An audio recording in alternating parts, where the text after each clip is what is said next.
everyone, welcome back. So what I want to do in this video is actually take some time to solve some of these circuits. And I want to kind of make a separate video just so you can kind of take like a mental break from the previous video. Okay, oops.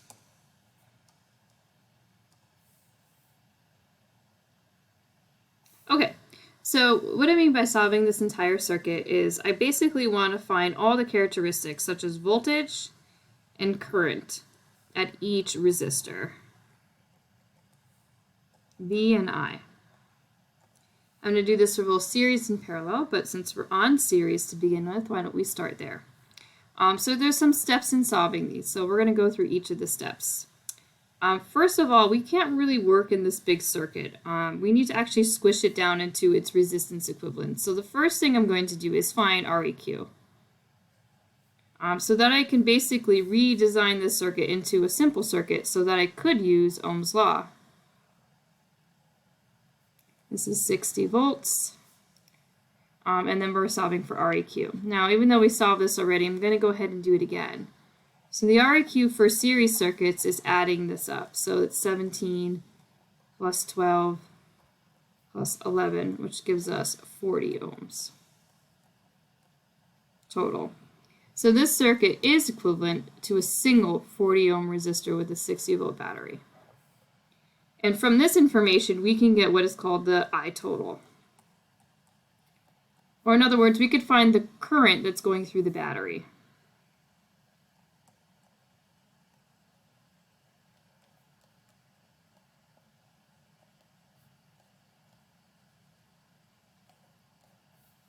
So with that said, I'm going to go ahead and do that. So I'm going to use Ohm's law to find this. So I total is essentially going to be the V of the battery divided by REQ.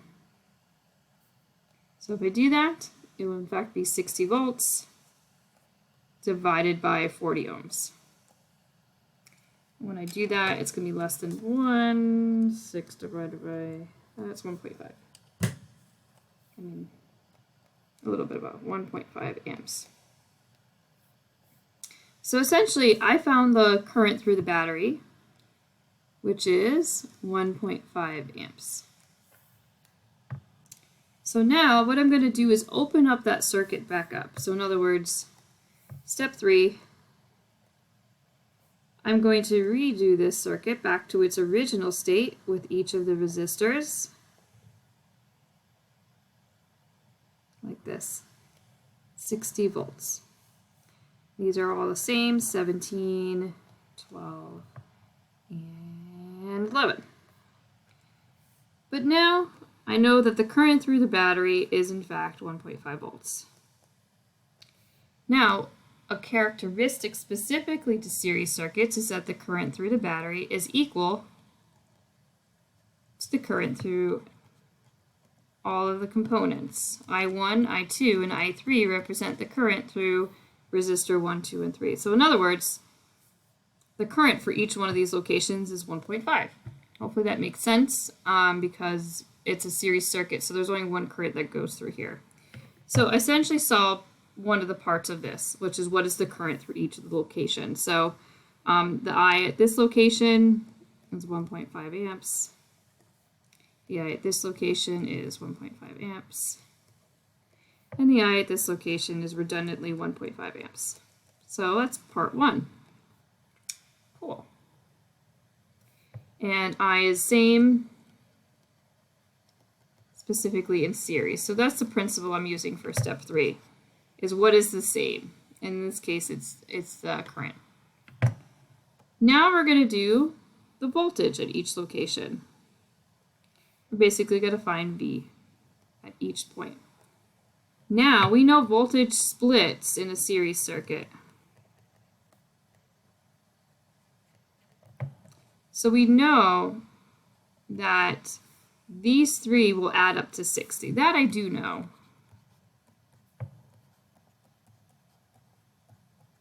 But the question is how much, right? Well, the way we're going to figure out is once again we use Ohm's law. Voltage is equal to current times resistance. And in fact, we're going to do that for each location. So 1 just means resistor number 1, which we kind of designated this as 17 ohm 1. and then 2, and then 3.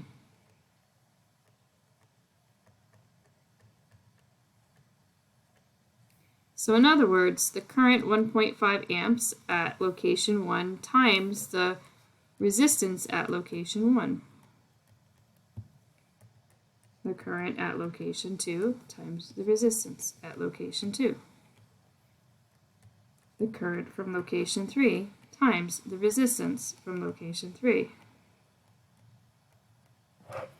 Let's go ahead and do that.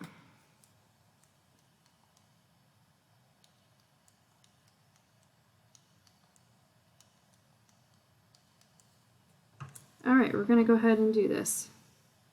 25.5 volts, 18 volts, 16.5 volts. That looks okay. I'm just going to verify that that's hopefully 60. So just a check here. I'm going to add them up. 25.5 plus 18 plus 16.5. And hopefully that's going to add up to 60. Woohoo! It does. This, in fact, does equal 60. It checks out. And now I had technically solved for this entire circuit. We know the current and the voltage at each of these locations. So this one was 25.5 volts. I'm just going to put it right here. This one was 18 volts, and this one was 16.5 volts. And there you go. The only thing I would change about this is maybe either adding another resistor or just doing 2. There's not much I can do here. So these are the steps, more or less, to solve for a series circuit. We're going to take very similar steps to a parallel circuit. You'll see how we changed in terms of solving some other things. So just like before, I want the current and the voltage across each of these locations. Step 1 is to find the REQ. So we will find the REQ of a parallel circuit, and it's the inverse of all of these. Oops. That's what I'm just not thinking. So the R1, R2, R3, right? But I like my version better, so I'm going to go ahead and do that. So I'm going to do 17 inverse plus 12 inverse plus 11 inverse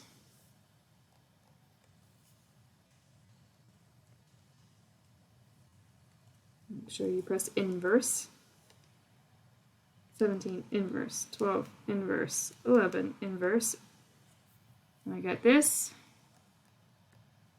and then I'll take the inverse to get REQ, because remember this is on the bottom of the fraction. 4.29 ohms. So once again, what this allows me to do is to rebuild this circuit as a single circuit with an REQ of 4.29 ohms, 60 volts. Step 2 is I find the total current in the battery. The total current in the battery is equal to voltage of the battery divided by the REQ. So I is going to equal to 60 volts divided by 4.29 ohms.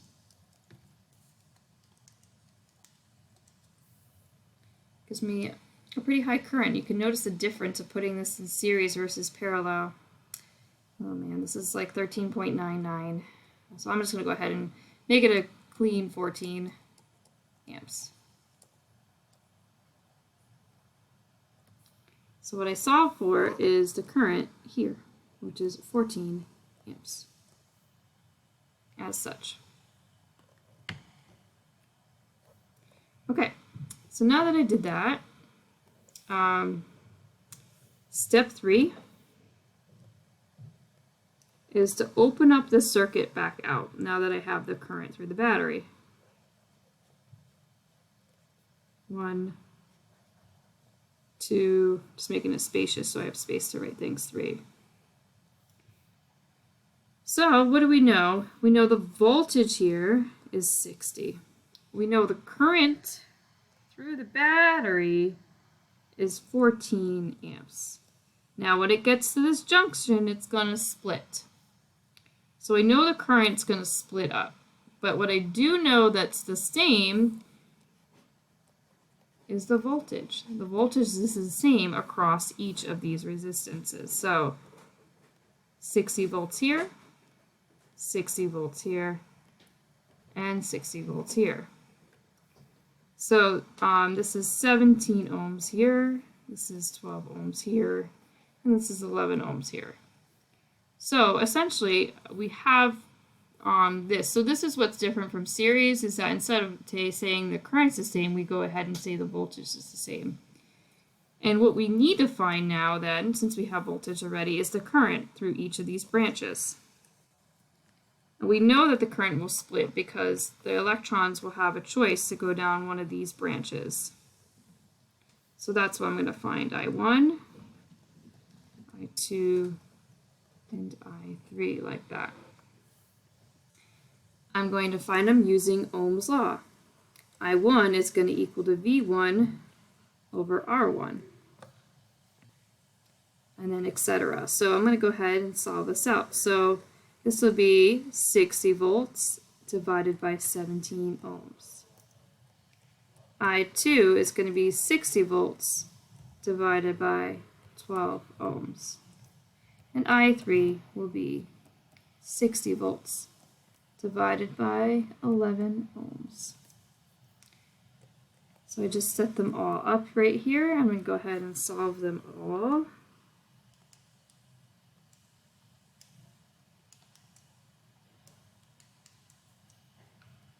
And here we go. 60 divided by 17 is 3.53 amps. This one is 5 amps. And this is 5.45 amps. And just because I don't have the space, I'm not going to write them in, but that's where they go. I1 goes here, I2, and I3.